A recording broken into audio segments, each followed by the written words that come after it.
The lot is called 230, and it weighs about as much as Petra Ansah-Vane can lift on a good day, which is not what it weighed when she bid on it. "You've been robbed," says Marta Quay from the doorway. "I have not been robbed." "You've been robbed, and everyone on this dock knows it except you." Marta comes in and puts the flask down on the bench without being asked, which is the only reason Petra tolerates her before the second hour. "Olin's clerk told my girl the whole lot went for scrap weight and you paid parts price." "I paid parts price because there are parts in it. There is a crate of gray rubbish in it." Petra pulls the tarp off and lets Marta look. And Marta, who has run a bar on the Austral dock for 19 years and has never in that time held a tool, looks at a crate of gray rubbish. To Petra, it is not that. To Petra, it is 4 sealed contactors of a pattern nobody makes anymore, worth more than she paid for the lot, a spool of hard line, 6 clamp bodies with the threads intact, 2 heat exchangers she can strip. And sitting on top of the whole heap where the auction house put it because they thought it was the interesting one, a squat gray box with a carry handle and a plate on the side. That last one is the piece she does not want and will not be able to sell. "That's the collar," says Marta. That's a war beacon. It's a muster collar, and it's dead. And it's dead in the way things are dead when they've been in a shed for a very long time, which is to say it's got no charge, no cell, and a case full of moon dust. Petra picks it up two-handed and sets it on the end of the bench away from her work. "It's a lump. I'll take the case off it and sell the case." "You could sell the whole thing." "To who?" "Nobody in this port buys human war stock, because nobody in this port wants to explain to the harbourmaster why they've got human war stock." Petra flicks the tarp back over the crate. "It's a lump, and it'll be a lump quietly at the back of my shop, and you can stop telling the doc about it." Marta pours 2 measures of the flask into the 2 cups that live on the bench, which is theft of Petra's own coffee and has been going on for 17 years. "You're the one who bought it," she says. "Austral is a working moon and a poor one, and there are perhaps 18,000 people on the dock side of it, and something like 200 of those are human. Petra has lived here for 17 years and has, in that time, achieved the only thing she ever wanted, which is to be boring. She has a yard. She has a birth license with her name on it. She fits and repairs pumps and heat gear and the small, ugly machinery that keeps a low-margin port from stopping. And she does it well enough that the Oye who run the place send her work without thinking about where she comes from, which is the highest compliment available on Austral, and one she has never told anybody she wanted. The Oye watch everything. That is not a criticism. It is simply how they are built and how the port is run. There is no police force on the dock. There is harbourmaster Olin Oye Tas, and there are his clerks. And there is a very long institutional memory. And if you conduct yourself badly on Austral, nobody arrests you. They simply stop giving you work, all of them, at once, with no meeting having taken place. Petra strips the collar on the 3rd morning because she wants the case.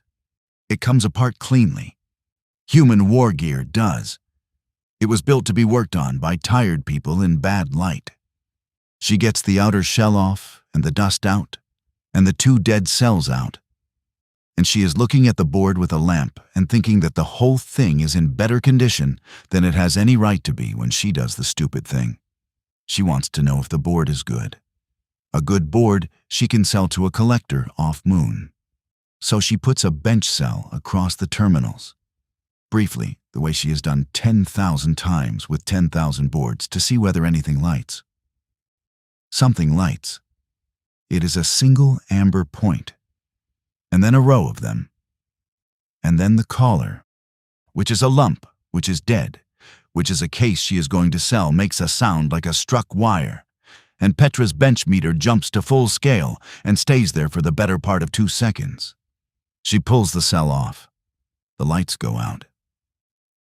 She stands in her own shop with a bench cell in one hand and looks at the gray box for a long time. "No," she says. Olan Oyetas comes to the yard the next morning, which is faster than she expected and slower than she feared. He is old for an Oye, which shows in the plates around his neck, and he comes on foot with one clerk and stands in her doorway rather than entering, which is a courtesy and also a statement. Petra Ansah-Vane, harbourmaster. At the 11th hour yesterday morning, something on this dock put out a directed signal on a band nobody has used here in my lifetime. He says it pleasantly. It lasted rather less than 2 seconds, and it was strong enough to bend the traffic desk's instruments. And the desk has spent the night working out where it came from. And they have worked it out. It was me. Yes. It was an accident. I had a bench cell across a board to see if the board was live. Petra wipes her hands on the cloth and does not put the cloth down. I've taken the cells out, and I've taken the board out, and it's in a drawer with no metal touching it. It will not happen again. I believe you, says Olan, but the signal has gone. 2 seconds is short. 2 seconds at that power on that band is not short at all. And the band is a human military band. And the pattern the desk recorded is a muster call. His head tips. I am told it is a very simple thing. It says, "This is the position of this caller," and it says, "Come." Petra says nothing, because there is nothing to say that is not either a lie or an admission. How far? She asks eventually. The desk estimates that anything with a human warband receiver within 11 days' travel will have heard it clearly, and anything within a month will have heard something. Olan's clerk writes, I am not accusing you of anything, Fitter. I have read your license file. In 17 years, there is one entry in it, and it is a commendation from my predecessor. I have come to tell you what has happened, because it seems to me that you would rather be told than find out. Thank you. I would like to say one further thing and then I will go, because I have a dock to run, and you have work on that bench. He steps back from the doorway. The Oye have no position on humans. You will hear people say that we do. We do not. We have a position on berth fees and on conduct, and on whether a port of 18,000 can absorb what arrives at it. That is the whole of our politics, and it has been for 6 centuries. Do you understand me? Yes. I do not think you do yet, says Olan. You will. The first of them comes in on the 9th day. Petra is under a feed pump on the West Quay when the yard boy comes running. And she knows from the way he runs, before he says anything at all, that it is not a pump problem. It is a hull. It comes in slow on the outer approach with its running lights, on a pattern the Austral desk does not have in its book. And it is human, and it is old. And it has been repaired so many times that the plating is a quilt of 11 different grays. By evening, there are 6. By the morning of the 11th day, there are 19. Holding station in the outer lanes, not asking for berths, not asking for anything. And the dock does what a dock does, which is talk. Petra goes down to the traffic gallery with the rest of the port and stands at the rail among Oye and Set and 2 vari-grain factors and looks out through the glass at 19 human ships hanging in the dark, in a formation so tidy it makes her chest hurt. And she has the first genuinely frightening thought she has had in 17 years, which is, those are not derelicts. Those are homes. There is laundry strung in one of the boat bays. She can see it from here. Petra Ansah-Vane, says a voice at her elbow. And it is Vasco Idrisi, who brokers scrap and information in roughly equal measure, and who has never once in his life said her name without wanting something. Vasco. You know what this is. I know what I did. That's not the same thing, and you know it isn't. Vasco leans on the rail beside her. He is a small, neat man with very good boots. That's the fetch. That's what's left of the fetch anyway. My mother's people were fetch for 2 generations before they came down and got a license. Vasco, I've been on this dock as long as you, and I've never heard the word. Because nobody says it in front of the Oye. He says it quietly, out of the side of his mouth, in the manner of a man enjoying himself. There were a great many people in ships when the war finished, Petra. Crews with no service, no yard, no port that wanted them, and no world to go down to. Some came down. Most did what you do when you've got a hull and nothing else, which is keep flying it and marry in it, and have your children in it, and teach your children to fit it. And after 3 generations of that, you're not a fleet anymore. You're a people who happen to live in ships. And they came because of 2 seconds off my bench. They came because a muster caller lit up for the first time in 3 generations, says Vasco. You want to know what a muster call means to somebody born in a bay with laundry in it? It means somebody has finally sent for them. By the 15th day, there are 62. The port does not close. Austral has never closed, and Olan Oyetas is not the harbourmaster to be the first. And the traffic desk goes on assigning approach lanes with a punctilious neutrality that Petra finds, depending on the hour, either magnificent or unbearable. 62 hulls. The desk's estimate of souls aboard is a shade over 1,050. And the desk's estimate is good, because the desk counts water draw. None of them request a berth. That is the thing the dock cannot get over. 62 ships sit out there for 4 days and ask for nothing except the right to hold station, which costs them nothing and costs Austral nothing. And the whole port walks around with its shoulders up, waiting for a demand that does not come. On the 19th day, a launch comes in and requests a landing slot at the small pad. For 1 vessel, 3 persons, 12 hours. The slot is granted. The Oye grant everything. That is how they find out what a person is. Petra is in her yard when he comes up the hill, because of course he comes to her yard. Everybody on the dock knows whose bench it happened on. He is about her own age, in a coat that has been turned at the cuffs, with the particular build that people get from a lifetime in low draw. Long and thin, and not weak, but assembled differently.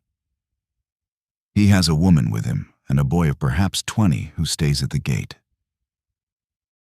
Fittervane? That's me. Aurelio Sant. He does not offer a hand. He looks around the yard, first the racks, the pump on the trestles, the license plate screwed to the wall by the door with her name on it. And Petra watches him read the whole of her life in about 4 seconds, and watches him decide something about it. May I come in? You're on my ground already. I'd like to be asked. Then come in. He comes in. The woman stays outside with the boy. Sant walks the length of the shop with his hands behind his back and stops at the drawer. He does not know it is the drawer. There is nothing to distinguish it. He stops at the bench because the bench is where a person stops. Where is it? He says. In pieces. That is not what I asked. It's in 3 places in this room, and I'm not going to tell you which 3. And if you turn this shop over, you'll find it in about an hour. And I'd rather you didn't, because I'd have to tell the harbourmaster, and neither of us wants that. Petra puts the cloth down. Sit down. There's a stool. I'll make coffee, because I've been on my feet since the 2nd hour. And I'm going to have coffee, whether you drink it or not. Sant sits down on the stool. "You're the first person on this rock who's offered us anything," he says. 62 ships turned up unannounced outside a port of 18,000. They're not being unfriendly. They're being careful. "I know exactly what they're being," says Sant. "I've done this at 11 ports in 30 years. I know the shape of it to the hour. There is the day they stare, and the day they talk, and the day somebody's council meets quietly, and the day the fees change." He takes the cup she gives him. "Austral is better than most. I'll say that where it can be heard. Your harbourmaster has been correct with us in every particular, and correct is more than we usually get." "How many of you are there?" "Really, not the desk's number. On those 62, 1,051. He says it instantly. "Out there. Past those 62, I don't know. That is the honest answer, and I have spent my life trying to make it a less honest one. Somewhere between 9 and 18,000, scattered from here to the Thresh, in ones and twos and small companies, in hulls that are older than these and worse kept, with nobody to tell them anything and nowhere to gather. And the caller gathers them. The caller is the only thing that gathers them." Sant sets the cup down. "That is why I am sitting on your stool. Fitter vain Petra, if I may." "You may not. Fitter vain." He accepts it without a flicker. "I am not going to threaten you. I want to say that clearly and early, because you are entitled to be frightened, and I would rather you were not. I have no authority here, and I have one launch and a landing slot that expires at the 8th hour. I've come to ask you for something." "Say it." "Put the collar back together and light it and leave it lit." Petra stands with her back against her own bench, in her own shop, and finds she has to work at breathing normally. "No," she says. "You've not heard the reason." "I don't need the reason. I know what happens. 2 seconds brought 62 holes in 11 days. A collar lit and left lit brings everything within a month's travel, and then everything within 2 months. And it doesn't stop, because they'll pass the word out along the lanes faster than the signal goes." Her voice is steadier than she expected. "Austral is 18,000 people on a rock with 1 water plant and a grain contract.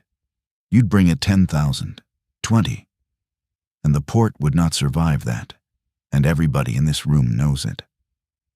"I know it better than you do," says Sant.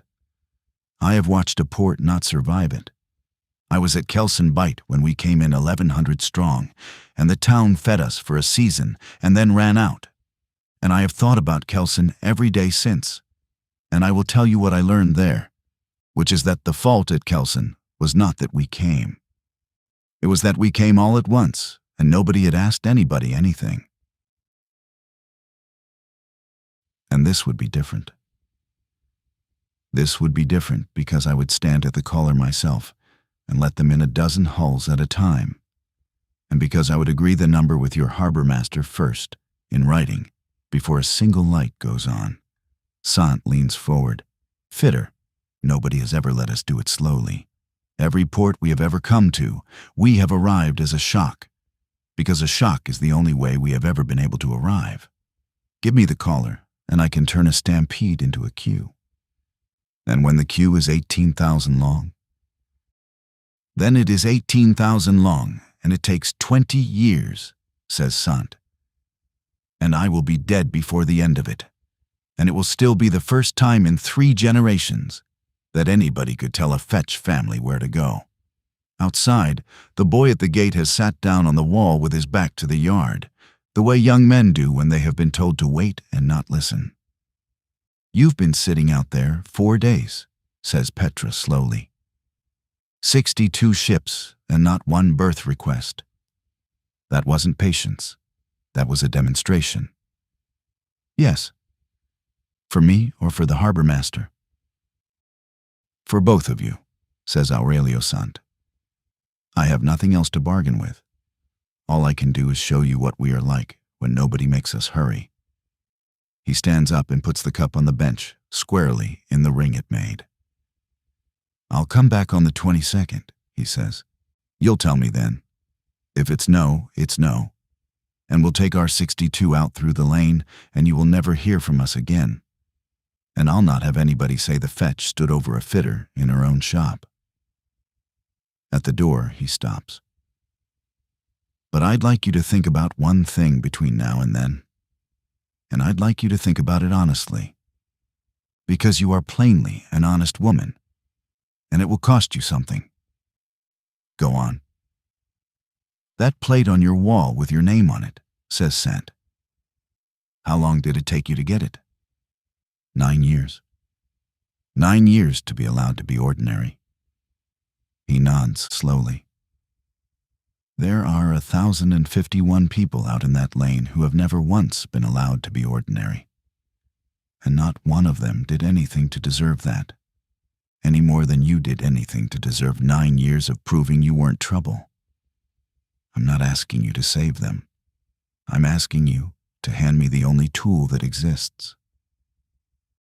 Then he goes down the hill to the pad, and his launch lifts at the 8th hour, and Petra Ansah-Vane stands in her yard in the dark and looks up at 62 ships holding perfect station in the outer lanes with laundry strung in the boat bays. Marta shuts the bar on the 20th day, which she has done twice in 19 years. And the human quarter of Austral comes to it. Not all of them. Perhaps 60, which for 200 people scattered across a dock at all hours is close to everybody who can leave a shift. They stand in among the tables because there are not enough chairs. And Petra stands at the back by the ice cabinet with her arms folded and lets it happen for the first half hour without saying anything. It isn't ours to decide, says a woman from the grain sheds early on, and is shouted down inside 4 words. It's her decision, says somebody else. It's her decision, and we're the ones who'll wear it. That is the shape of the whole meeting, and it takes an hour and a half to say it. They are not bad people. That is the part Petra will think about later, at odd hours, for years. There is not one person in that room who wants the fetch to be turned away in the abstract. Every single one of them has a version of the same sentence. And the sentence goes, of course they should be let in somewhere. My license took 11 years, says a man who runs a boat lift. 11. And it is contingent. And everybody in this room knows it's contingent.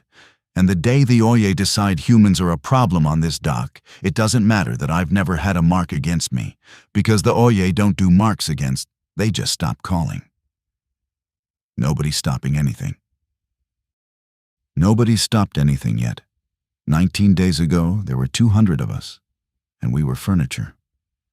Now there are 62 hulls in the lane, and I got asked twice this week where I was from, and I have not been asked that in 12 years.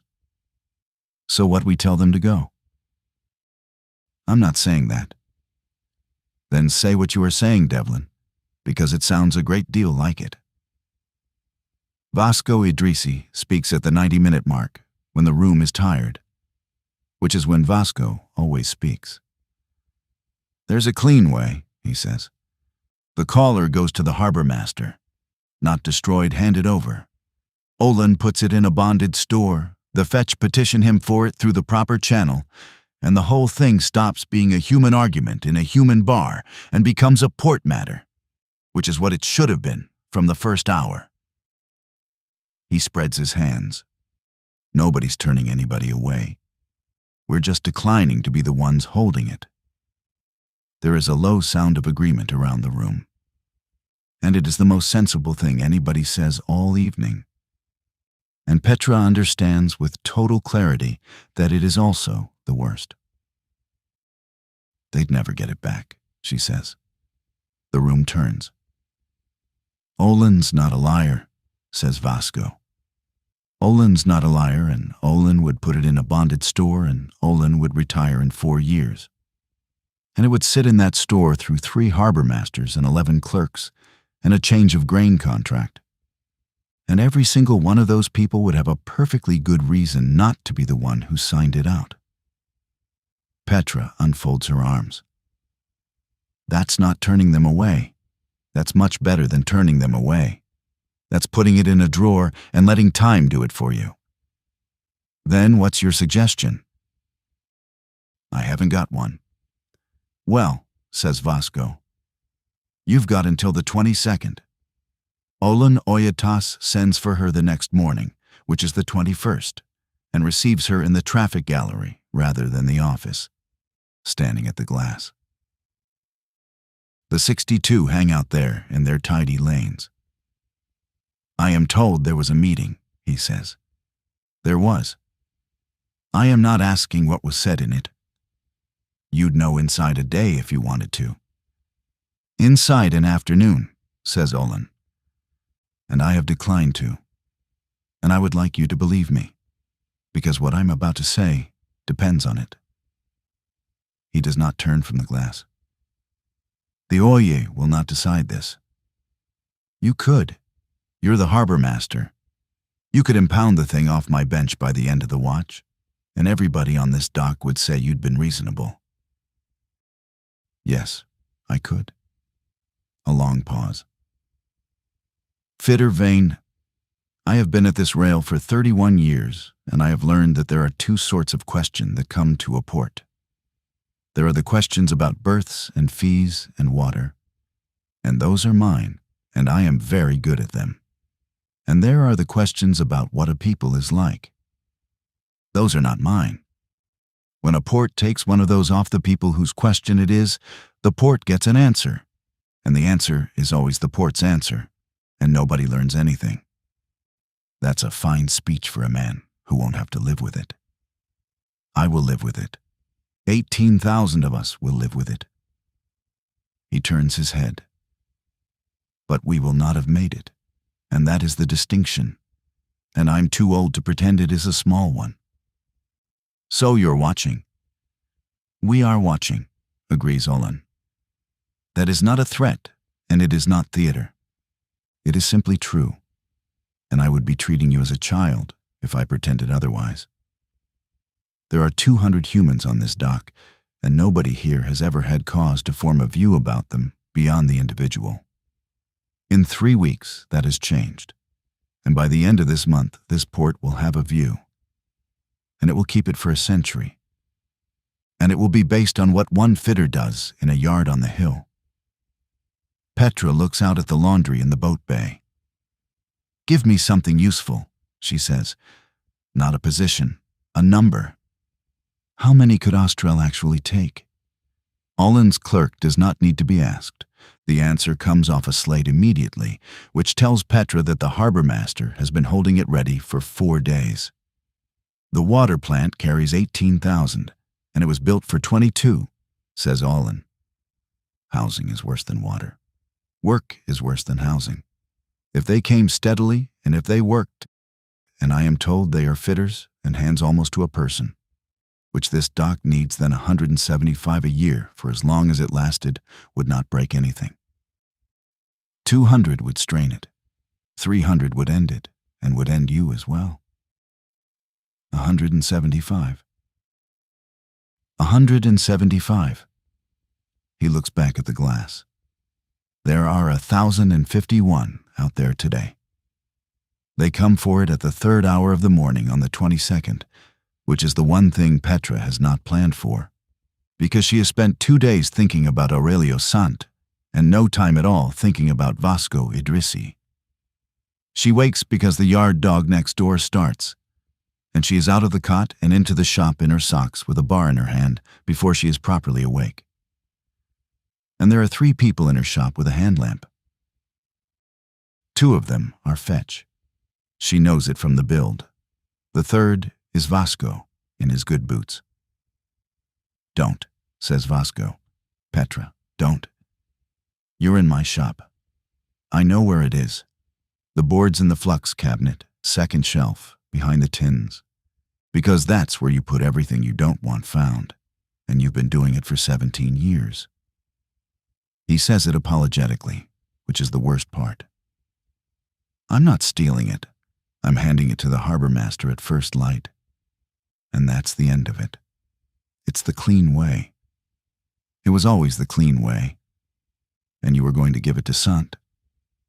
And once you'd done that, there'd have been no undoing it for anybody. Get out of my shop, Vasco. Petra. She goes for the cabinet, and one of the fetch men gets between her and it, and that is where it stops being an argument. He does not hit her.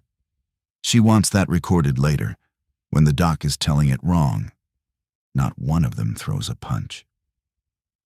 He gets in front of the cabinet with his arms out, and she goes through him, and he holds. And they go down over the trestles together, with the pump case coming down on top of both of them, and something in her ribs goes with a sound she feels rather than hears. The second man pulls her off. Vasco gets the cabinet open. The tins are there. The board is not. Where is it? Says Vasco. Petra lies on her own floor with her arm across her ribs and starts, helplessly, to laugh, which hurts a great deal. It's in the pump, she says.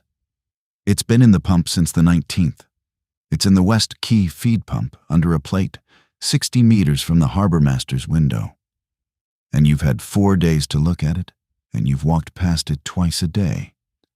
You sanctimonious little man. Sant comes up the hill at the 6th hour with the 2 men walking in front of him, and Vasco not with them at all. Petra is sitting on the bench with her side strapped and Marta's flask in her hand, and her shop looking the way a shop looks after 3 people have been through it at speed. Fit or vain? Commodore? I'll say this, and then you may throw me off your ground. He is gray with something. I did not know. I gave no order and no permission, and Idrissi came to my launch at the 2nd hour and told me he had your consent, and I believed him. And I sent 2 of my own crew with him, and that is my fault entire, and no part of it belongs to anyone else. He turns his head. Ansel, Toma, say it. The 2 men say it. They are both older than she expected, and one of them cannot look at her. Right, says Petra. Now that's done. Sit down, all 3 of you, because I've been up since the 3rd hour, and I'm not standing to talk. Sant does not sit. Say your answer, he says. You've had it since before this. I could see it on you when I came in the gate. I have. Then say it, and I'll take my 62 out of the lane. Petra puts the flask down. I'm going to light it, she says. Something goes through Sant's face, and he puts a hand on the bench. But not the way you want it, she says. So sit down, because you're going to want to argue, and I can't shout today. She has spent 2 days doing the only thing she is genuinely good at, which is calling people about work. 17 years of fitting gets you a list. Not a fleet, not an alliance, nothing with a name, a list of dock masters and yard bosses and water plant engineers on 11 ports along 2 lanes, every one of whom has at some point had a pump from Petra Ansah-Vane arrive on time and work. She has asked all 11 the same question, which is, how many could you take a year if they came in 1s and 2s, and if they worked? 9 of them said no, she tells Sant. I want you to hear that number before the other one, because it's the true one. 9. 2 of them were sorry about it. 1 of them was frightened, and 1 of them laughed at me. That's what asking gets you. And I do it again, and it's still 9. And the 2. Ostrel will take 175 a year, agreed with the harbourmaster in writing this morning. And signed while you were walking up the hill. Kel Reach will take 60 a year at the shipyard, and they want fitters specifically, and they'll take families. That's it. That's the whole harvest, 235 a year across 2 ports. Sant does the arithmetic in about a second, because he has been doing that arithmetic his entire life. That is not a fleet, he says. No, that is a labor queue. Yes. You would put out a muster call, says Sant, very quietly, on our own band, in our own pattern, the one thing in the universe that means come to me. And you would use it to tell 18,000 people to go to 11 different addresses in 1s and 2s and stop being what they are. 2 addresses, and yes. Then say no instead, he says. Say no honestly and we go, and I'll not think badly of you. What you are proposing is worse than no. No leaves us a people. It leaves you a people in a hull that's 100 years old with the plating quilted 11 times. And I've been under those plates all my working life, and I know exactly how long they've got. Petra keeps her voice level because her side will not let her do anything else. Commodore, I want to say the true thing to you, and I want you to hear it before you decide to hate me, because I think you're going to, and I'd rather you did it accurately. Say it. You're right, she says. You're right about all of it. What I'm doing takes the fetch apart. In 20 years, there'll be people on Kel Reach who know their grandmother was fetch the way Vasco knows it, which is to say as a story he tells to make himself interesting. That's real, and it's a loss, and it's yours, not mine. And I've no business telling you it's a fair price. Then why? Because there isn't a third thing. She points roughly out through the wall in the direction of the water plant. You want the caller lit and left lit, and the number agreed. So did I, for about a day. It doesn't work. It doesn't work because the number only holds while you and Olin are both alive. And after that, it's a light on a rock with 18,000 people flying towards it, and no one who signed anything. Kelson Bight wasn't a stampede because nobody asked. Kelson Bight was a stampede because there was one door. Sant says nothing. I can't give you a fleet, says Petra.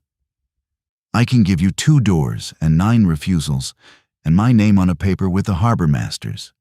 And I can put the whole of it out on your band so that every ship out there hears the refusals as well as the offers. In my voice, with the names of the ports that said no. That's the only honest version. They should know who wouldn't have them. They lighted at the 4th hour of the 23rd day on the pad in the open, because Olonoyatas asks for it to be done, where the desk can see and Petra can think of no reason to refuse. There is a crowd.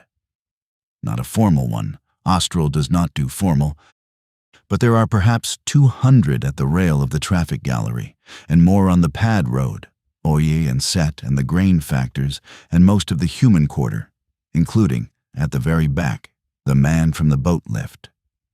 The caller sits on a crate on the pad with its case back on, and 2 of Petra's own cells wired into it because the originals are dust. It is a gray box with a carry handle. It looks like nothing at all. She has rewritten what it sends, which takes a fitter about 2 hours and a lifetime. Ready? She says. Whenever you wish, says Olin. Petra kneels down awkwardly, holding her side, and puts the bench cell across the terminals, exactly the way she did on the 3rd morning when she wanted to know if a board was good. The row of amber points comes up. The caller makes its sound, the struck wire note, and this time it does not stop after 2 seconds. It runs for 1 minute and 11, which is how long it takes to send the position of Austral Dock, and the position of the Kel Reach yard, and the rate at each, and the names of 9 ports that said no, and a request that they come in 1s and 2s and in their own time, and the name of the fitter who is saying so. Aurelio Sant stands at the edge of the pad, with his hands behind his back, and watches the whole of it and does not move. When it finishes, the dock is very quiet. Then somebody at the gallery rail claps, once, uncertainly, and stops because nobody joins in. And the sound of one person clapping on a cold pad is the single worst noise Petra has ever heard in her life. 11 of the 62 are gone by the next morning, outbound for Kel Reach. 9 put in birth requests at Austral and are granted them. And the first fetch family comes down the ramp onto the dock at the 11th hour with their belongings in 3 crates and a boy carrying a bird cage with nothing in it. And Marta Quay, who has said a great many unhelpful things over the past 3 weeks, is at the bottom of the ramp with soup, because that is who she turns out to be when it is actually happening. The rest hold station for 2 more days and then break up along the lanes in 1s and 2s, which is the thing Sans said they would never do, and which they do. He comes to the yard once more on the last evening and stands in the gateway and does not come in. We're away at the 6th hour, he says. Where? Out. There are people between here and the Thresh who'll have heard that and will not have understood it. And somebody should be there when they arrive somewhere and find a queue instead of a muster. He looks at the shop, the racks, the plate on the wall. I'm not going to thank you. I didn't expect it. I want to be clear that it isn't temper. Sant's voice is perfectly even. In 10 years, I expect I'll be able to see that you did the only available thing. And I expect I'll still not be able to say it. And I'd rather tell you that now than have you waiting for a letter. That's fair. It isn't, he says, but it's true. And then he goes down the hill. Vasco Idrisi does not lose his license, because nobody takes it off him. What happens is that the grain factors stop sending him work in the 2nd week, and the boat lift stops in the 3rd. And by the end of the season, he has taken a berth on a freighter out to the Thresh, and the dock never discusses it at all. Olan Oyatas comes up to the yard at the end of the month with his clerk and finds Petra under the West Quay feed pump, which she has finally got back to, and waits until she comes out from under it. Fit or vain. Harbourmaster. I have come to tell you that an entry is being made in your license file. You are entitled to know its wording. Petra wipes her hands. Her side still catches when she straightens and will for another month. Go on. The clerk reads it. It is 2 sentences long, in the flat register the Oye use for everything. And it says that on the 23rd day, a human fitter lit a war beacon on Austral dock, and that the port sustained no loss. That's it? That is the whole of it, says Olan. It is a good entry. In 31 years, I have written 4 of them. Petra looks at the pump and at the hill, and down at the dock where 9 fetch hulls are tied up with their laundry strung between the gantries, and at the empty lanes past them where the other 53 used to be. Add the rest of it, she says. Put down that I asked 11 ports and 9 of them said no, and put their names.